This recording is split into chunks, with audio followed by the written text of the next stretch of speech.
نحمده ونصلي على رسوله الكريم اما بعد فاعوذ بالله من الشيطان الرجيم بسم الله الرحمن الرحيم رب اشرح لي صدري ويسر لي امري واحلل عقدة من لساني يفقهوا قولي. الفاظ کی ڈیٹیل. یتخبطہ خے بے توئے خبط اردو میں بھی استعمال ہوتا ہے. خبط ہونا، فلاں شخص کو تو اس چیز کا خبط ہو گیا. معنی اس کا کیا ہے، مفہوم کیا ہے؟ اس طرح کسی کی عقل پر حاوی ہو جانا کہ اسے کچھ پتا نہ چلے وہ کیا کہہ رہا ہے، کیا کر رہا ہے. کسی کو خبط ہونا کیا ہے؟ دراصل کسی کی عقل پہ حاوی ہونا کہ اسے کچھ پتا نہ چلے کہ کیا کہہ رہا ہے یا کیا کر رہا ہے. خبطی بنانا. فنتہا، انتہا نون ہے یہ روٹ ہے، رک جانا، باز آ جانا، ختم ہونا. یربی رے بے واو، ربا اسی سے ہے، بڑھانا. یربی بڑھانا، نشو نما کرنا. کفار، کفارہ سے فعال کے وزن پر، مبالغے کا صیغہ، بہت زیادہ کفر کرنے والا، ناشکری کرنے والا. اسیم، فعیل کے وزن پر، مبالغے کا صیغہ، اسم سے، الف سے میم، بہت زیادہ دوسروں کی حق تلفی کرنے والا. فأذنوا، الف دال نون اذن سے ہے، آذان بھی اسی سے ہے، اطلاع دینا. آذان بھی تو اطلاع ہی ہوتی ہے. فأذنوا بحرب تو اطلاع پاؤ، اعلان پاؤ. تب تم، تابہ یتوب توبہ، اظہار ندامت کے بعد آئندہ گناہ نہ کرنے کا عزم کر کے اللہ کی طرف رجوع کرنا، لوٹنا پلٹنا، یعنی آئندہ نہیں کریں گے. تظلمون ظلم کرنا، ناانصافی کرنا، اور تظلمون، ایک تظلمون ایک تظلمون ہے، دونوں کا روٹ ظلم ہی ہے. نظرتن، نظرہ کا مطلب ہوتا ہے دیکھنا، انتظار کرنا، مہلت دینا. تصدقو خیرات کرنا، صدقہ کرنا، قرب الہی کے لیے دل کے ساتھ خیرات کرنا. ترجعون لوٹانا، لوٹائے جاؤ گے. توفا پورا پورا دینا. اور یظلمون پھر وہی تظلمون تظلمون کی طرح یظلمون ہے. الذین یأکلون الربا، وہ لوگ جو ربا کھاتے ہیں، سود کھاتے ہیں. لا یقومون الا کما یقوم الذی یتخبطہ الشیطان من المس، وہ نہ کھڑے ہوں گے یا نہیں کھڑے ہوتے، الا مگر، کما یقوم جیسے کھڑا ہوتا ہے، الذی وہ شخص، یتخبطہ الشیطان من المس جسے شیطان نے چھو کر باولا کر دیا ہو. کیوں؟ ذالک یہ، بانہم کیونکہ وہ، قالو کہتے ہیں، انما البیع مثل الربا کہ بے شک تجارت سود کی طرح ہے. وَأَحَلَّ اللَّهُ الْبَيْعَ اور حلال کیا اللہ نے بیع کو، تجارت کو. وَحَرَّمَ الرِّبَا اور حرام قرار دیا ربا کو. فَمَنْ جَاءَهُ مَوْعِظَةٌ مِّن رَبِّهِ لہذا جس شخص کو اس کے رب کی طرف سے یہ نصیحت پہنچے، فَانْتَہَا پھر وہ رک جائے، فَلَهُ مَا سَلَف تو اس کے لیے ہے جو وہ پہلے کر چکا. وَأَمْرُهُ إِلَى اللَّهِ اور اس کا معاملہ اللہ کے سپرد ہے. وَمَنْ عَادَ اور جو پلٹا، لوٹا، اس نے اعادہ کیا، فَأُولَئِكَ أَصْحَابُ النَّارِ تو یہ لوگ آگ والے ہیں، آگ کے ساتھی ہیں. ہم فیہا خالدون جس میں وہ ہمیشہ رہنے والے ہیں. یہ آیات قرآن پاک کی نزول کے اعتبار سے آخر میں اترنے والی آیات ہیں.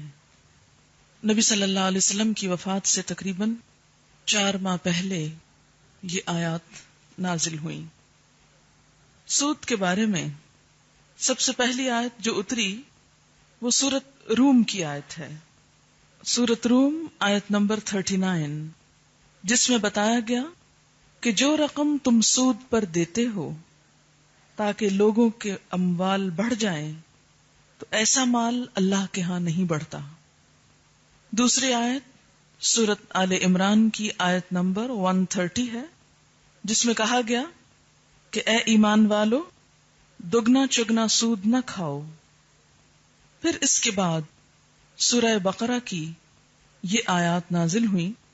ان آیات کے نزول کے بعد سود ایک فوجداری جرم بن گیا اور عرب کے سود خور قبیلوں کو آپ صلی اللہ علیہ وسلم نے عمال یعنی اپنے مقرر کردہ حاکموں کے ذریعے آگاہ فرمایا کہ اگر وہ سودی لین دین سے باز نہ آئے تو ان کے خلاف جنگ کی جائے گی.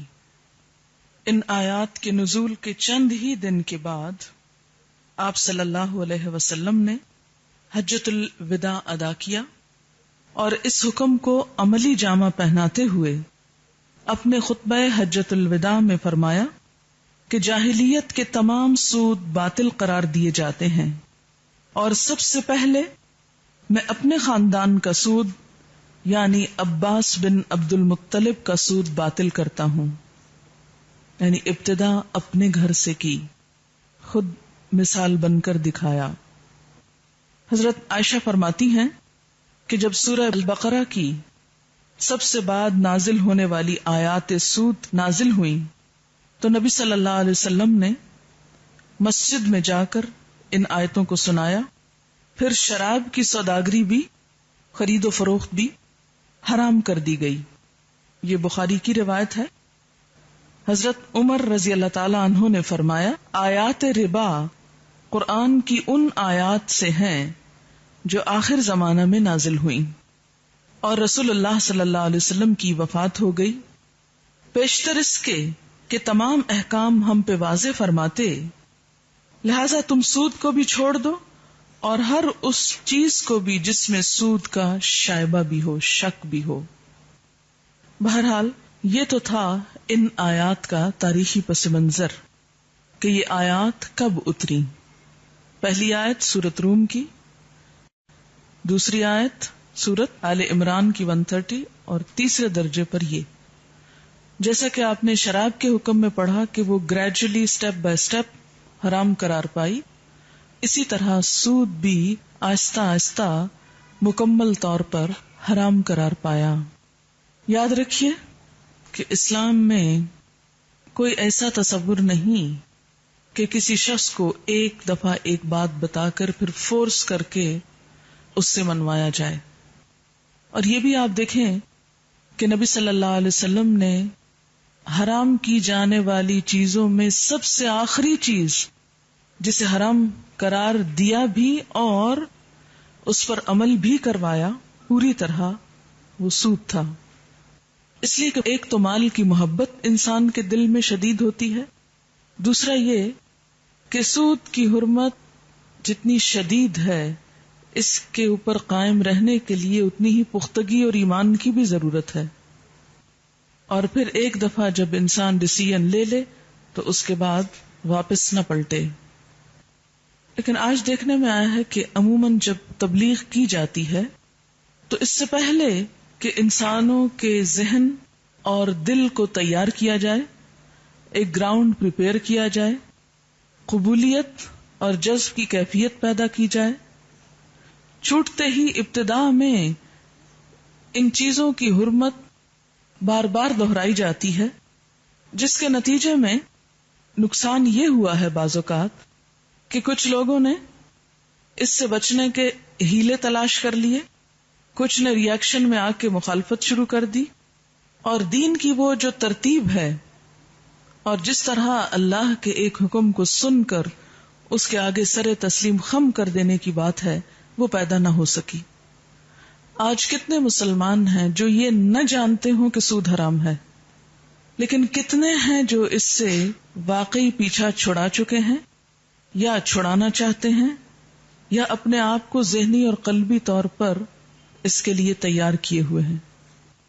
تو یاد رکھیں کہ جب بھی ہم ان آیات کا مطالعہ کریں اور ان آیات کو ہم آگے پہنچائیں، دوسروں کو بتائیں، تو صرف احکامات اور صرف جہنم کی وعید ہی نہ سنائیں، بلکہ ان آیات اور احکامات کو قبول کرنے کے لیے ایک زمین بھی تیار کریں.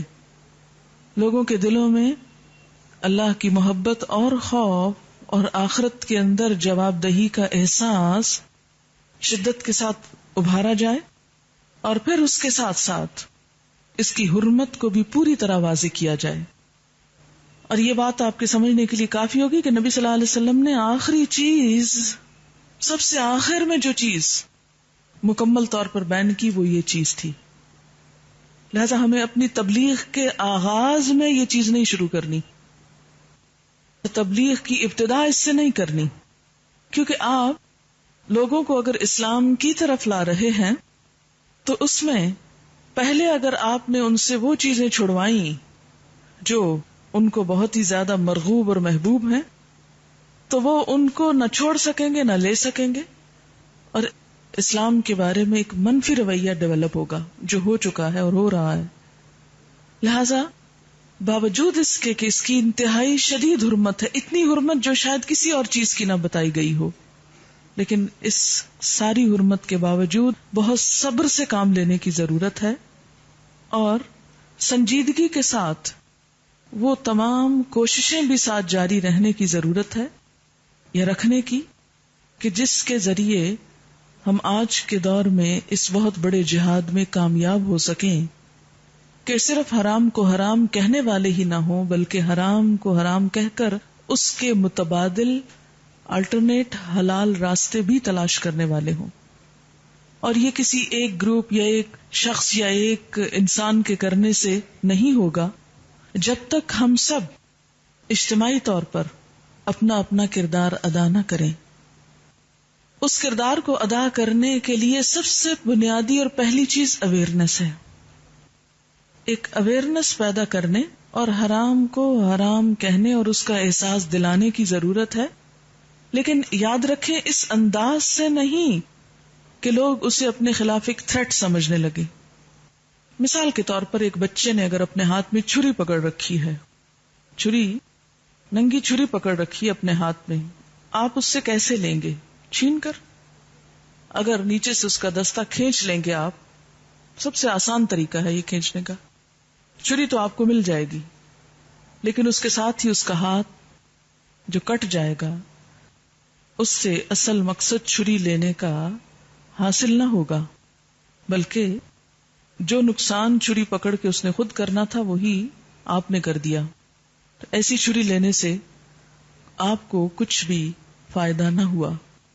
تو بالکل اسی طرح سود کو اگر آپ چھری سے تشبیہ دیں، چھری جیسی خطرناک چیز جو انسان کی ہلاکت کا یقینی سبب ہے، کیونکہ اتنے واضح احکام کسی اور چیز کے لیے نہیں آئے.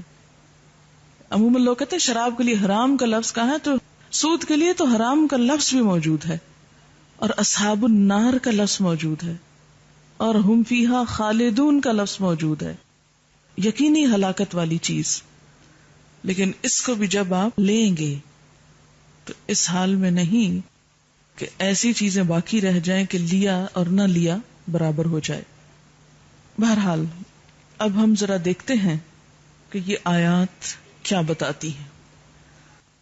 کل میں نے ایک بات آپ کو بتائی تھی کہ صدقات کے ساتھ چند شرائط صدقے کی قبولیت کی اس لیے رکھی گئیں تاکہ مسلمانوں کے اندر بھائی چارے کی، محبت کی فضا باقی رہے. اسی لیے سود کو بھی حرام قرار دیا گیا تاکہ مسلمانوں کے درمیان ہمدردی اور محبت اور بھائی چارہ اور ایک دوسرے کی غمگساری کے جذبات باقی رہیں، نہ کہ ایک دوسرے کے ساتھ سنگ دلی اور شکاوت اور ایک دوسرے کا احساس نہ ہونا جیسے بدترین اخلاق. تو سود کیوں حرام قرار دیا گیا؟ اس کی بنیادی وجہ کیا ہے؟ اس کی بنیادی وجہ یہی ہے کہ اسلام معاشرے کے اندر بھائی چارے کی فضا پیدا کرنا چاہتا ہے، مسلمان کو مسلمان کا خیر خواہ قرار دینا چاہتا ہے، کیونکہ سود سے بدترین اخلاق جیسے خود غرضی، مفاد پرستی، بخل اور سنگ دلی پیدا ہوتے ہیں. اور اس کے برعکس صدقات کی طرف توجہ دلائی گئی، بلکہ مالی معاملات میں بات کرتے ہوئے پہلے صدقے کے بارے میں خوب شوق دلایا گیا اور اس کا اجر بتایا گیا. اس کے بعد سود کو حرام قرار دیا گیا. پھر اگلے درجے پر قرض کی بات ہوگی، کیونکہ ہمیشہ صدقہ شاید نہ دیا جا سکے، تو قرض کے لین دین میں پھر کیا کرنا چاہیے وہ انشاءاللہ آپ بعد میں پڑھیں گے. ابھی جو فرمایا کہ الذین یأکلون الربا، وہ لوگ جو ربا کھاتے ہیں. ربا کا لفظ رے بے واو سے ہے، بڑھنا، اضافہ ہونا، زیادتی اور اضافہ.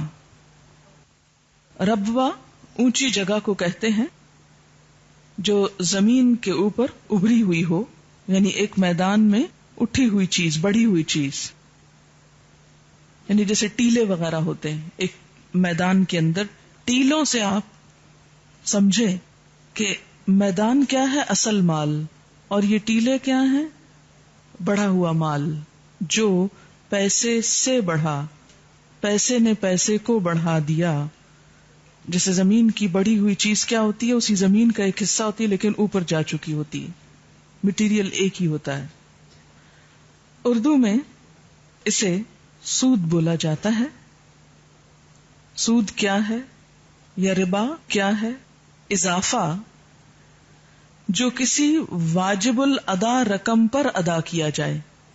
ایکسٹرا منی جو کسی واجب الادا، یعنی کسی کو آپ نے کچھ پے کرنا ہے، لوٹانا ہے، دینا ہے، اس پر دیا جائے. یعنی وہ زیادہ روپیہ جو کسی واجب الادا رقم پر اصل رقم کے علاوہ ادا کیا جائے، اور اس اضافے کے مقابلے میں کوئی محنت، مہارت، ساز و سامان یا خطرہ موجود نہ ہو.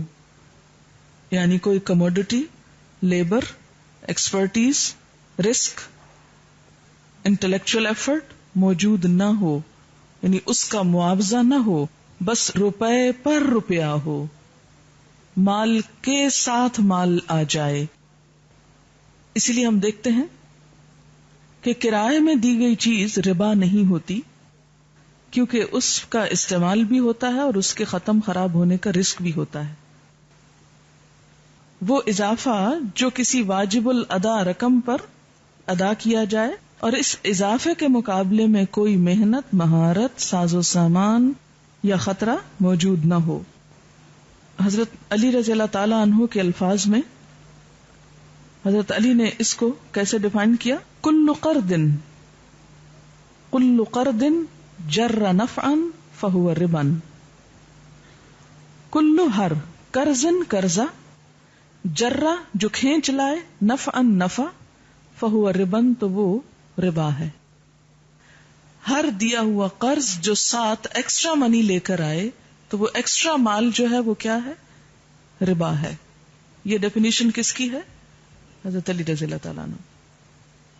ایک اور چیز، ربا دو طرح کا ہوتا ہے. ایک ربا جو ذاتی ضروریات پر قرض لینے کے ساتھ دیا جاتا ہے. ٹھیک، مثلا کوئی شخص بیمار ہو گیا، اس کے پاس علاج کے پیسے نہیں تھے، وہ کسی کے پاس گیا کہ آپ مجھے پیسہ دے دیں. وہ کہتا ہے کہ پیسہ تو میں دوں گا، مثلا 1000 روپیہ دوں گا، لیکن جب تم لوٹاؤ گے مثلا 6 مہینے کے اندر تو مجھے 1500 دو گے، پھر میں تم کو 1000 دے سکتا ہوں اس وقت. کیونکہ میرا پیسہ تم استعمال کرو گے لہٰذا تم مجھے 1000 نہیں واپس کرو گے، 1500 مثال کے طور پر، کوئی بھی ریٹ ہو سکتا ہے، 1500 ہو سکتا ہے، 1100 ہو سکتا ہے، 1600 ہو سکتا ہے، 2000 ہو سکتا ہے، جو بھی دینے والے اور لینے والے کے درمیان طے ہو۔ اب دیا تو اس نے 1000، لیکن جو لیا 500 اوپر، یہ 500 اضافہ جو ہے روپے پر، یہ کیا ہے؟ سود ہے۔ یہ ذاتی ضرورت پر لیے ہوئے قرضے پر ادا کیا گیا۔ ٹھیک، پھر آپ دیکھیں کہ اس کو مہاجنی سود بھی کہتے ہیں، مہاجن کا لفظ آپ نے سنا ہوگا۔ پھر اسی طرح ایک اور قرضہ ہوتا ہے جو تجارتی قرضہ ہوتا ہے، اس پر سود، جسے عموماً انٹرسٹ بولتے ہیں۔ پہلے کو یوزری بولتے ہیں، دوسرے کو انٹرسٹ۔ انٹرسٹ کیا ہے کہ آپ نے کوئی بزنس کرنا ہے، آپ بے روزگار ہیں، کوئی کام کرنا چاہتے ہیں، بزنس کے لیے آپ کے پاس پیسہ نہیں، لہذا آپ کسی امیر شخص سے یا بینک سے قرض لیتے ہیں، 1 لاکھ، 1 کروڑ، 2 کروڑ، جو بھی ہو، اور پھر اس مال کو انویسٹ کرتے ہیں، اور اس پر جو بھی آپ کی محنت، کام کاج سب کچھ ہوتا ہے وہ آپ کا، لیکن جب آپ وہ قرضہ واپس کرتے ہیں جو تجارت کے لیے آپ نے لیا، تو اس پر بھی آپ ایکسٹرا مال واپس کرتے ہیں۔ تو دونوں میں ایک ہی چیز پائی جاتی ہے، خاص ذاتی ضرورت کے لیے لیا گیا ہو یا تجارتی غرض کے لیے لیا گیا ہو۔ اصل چیز جو دونوں میں کامن ہے وہ کیا ہے؟ ربا میں ایکسٹرا پیسہ، یعنی اضافے کے ساتھ پیسے کو واپس کرنا۔ اہل عرب اس لفظ کو اس زائد رقم کے لیے استعمال کرتے تھے، ایکسٹرا منی کے لیے، جو ایک قرض خواہ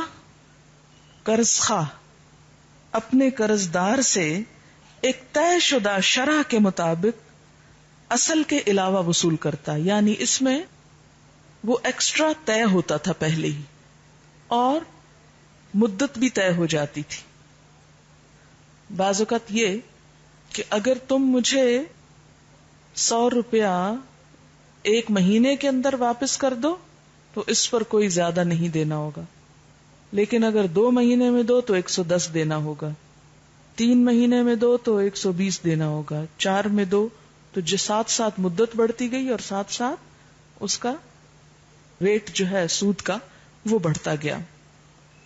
تو فرمایا کہ جو سود کھاتے ہیں، الذین یأکلون الربا، جو لوگ سود کھاتے ہیں، یعنی اپنے مال کو قرض دے کر اس پر اضافی رقم، سمپل الفاظ میں بات کر رہی ہوں، کوئی ٹیکنیکل اور دوسری تیسری چیزیں نہیں، تاکہ اس کی جو اصل تھیم ہے وہ آپ پہ واضح ہو جائے۔